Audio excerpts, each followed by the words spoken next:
ربك وانحر الله أكبر الله أكبر لا إله إلا الله والله أكبر الله أكبر ولله الحمد وقال تعالى قل إن صلاتي ونسكي ومحياي ومماتي لله رب العالمين الله أكبر الله أكبر لا إله إلا الله والله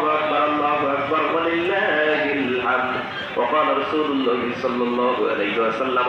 من وجد ساعة لأن يضحي فلم يضحي فلا يحجر مصلنا الله أكبر لا إله إلا الله والله أكبر ولله الحمد قالوا وما فينا يا رسول الله قال ملة أبيكم إبراهيم عليه السلام قالوا وما فيها يا رسول الله قال لكل شعر حسنة كما قال عليه الصلاة والسلام الله أكبر لا إله إلا الله والله أكبر ولله الحمد بارك الله لنا ولكم في القرآن العظيم ورفعنا لكم وإياكم بالذكر الحكيم إنه تعالى جواد كريم ملك بر رؤوف رحيم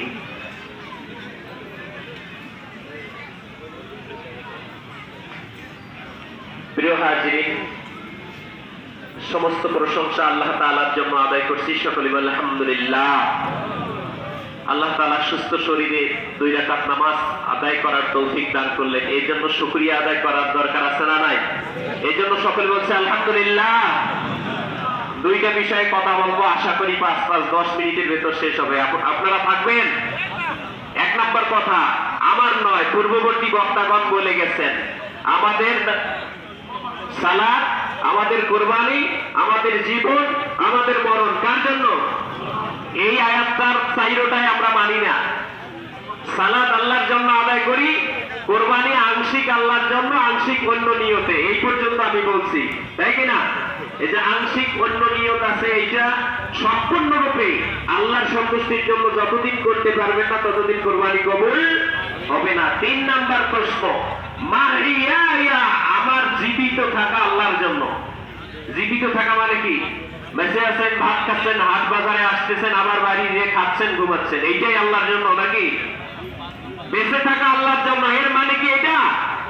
না এর মানে এই নয় আল্লাহর জন্য আল্লাহর দ্বীনের জন্য যদি বেঁচে থাকার প্রয়োজন হয় বেঁচে থাকবেন যদি প্রয়োজন শেষ হয় মরা লাগে আল্লাহর জন্য আল্লাহর জমিনে এসে জীবন দিয়ে মরতে হবে এটাই আল্লাহর জন্য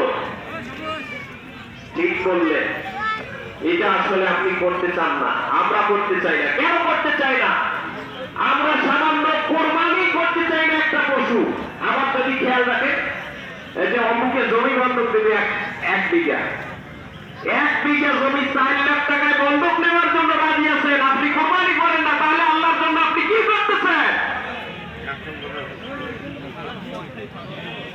জমি বন্ধক দিতে গিয়ে মাথা খারাপ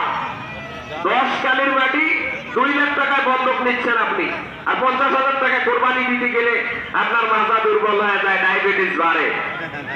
তাহলে আপনি আল্লাহর জন্য কি করতেছেন আল্লাহর আয়াত মানেন নাই আল্লাহর জন্য নামাজ পড়তেছেন কোরবানি করতেছেন জীবন মরণ আল্লাহর জন্য এখনো মরণটা আল্লাহর জন্য দেয় ওই মরার সময় বলে যে ইমাম সাহেব কোথায় দোয়া পড়েন বিসমিল্লাহি ওয়া আলা মিল্লাতি ওই দোয়াটা মরাটা আল্লাহর জন্য দিলে এই যে মরাটা আল্লাহর জন্য দেয়াতে কোনো লাভ আছে কোনো লাভ নাই কারণ আপনি যখন আপনাকে দাফন করা হবে আপনাকে ছেড়ে আপনার কবর ছেড়ে মানুষ এখনো চলে যায় নাই আপনার পায়ের আওয়াজ কবর থেকে শোনা যায় সেই সময়ে আতাহু মালাকানে 2 জন ফেরেশতা সেখানে আসবে তাসআলুহুম আর রাব্বুকা ওমা দীনুকা ওমা নাবিয়ুকা প্রশ্ন সবার কাছে উত্তরও সবার হাতে হাতে কিন্তু ওই সময় বলতে পারবেন না তখন বলবেন লা আদরি তিরমিজি শরীফের হাদিস লোকজন ছটফট করবে লা আদরি আমি জানি না তখন উপর থেকে আওয়াজ আসবে তুমি মিথ্যার কথা বলছো তুমি জানতে তোমার রব আল্লাহ তোমার দ্বীন ইসলাম তোমার নবী মুহাম্মদ সাল্লাল্লাহু কিন্তু মানতে না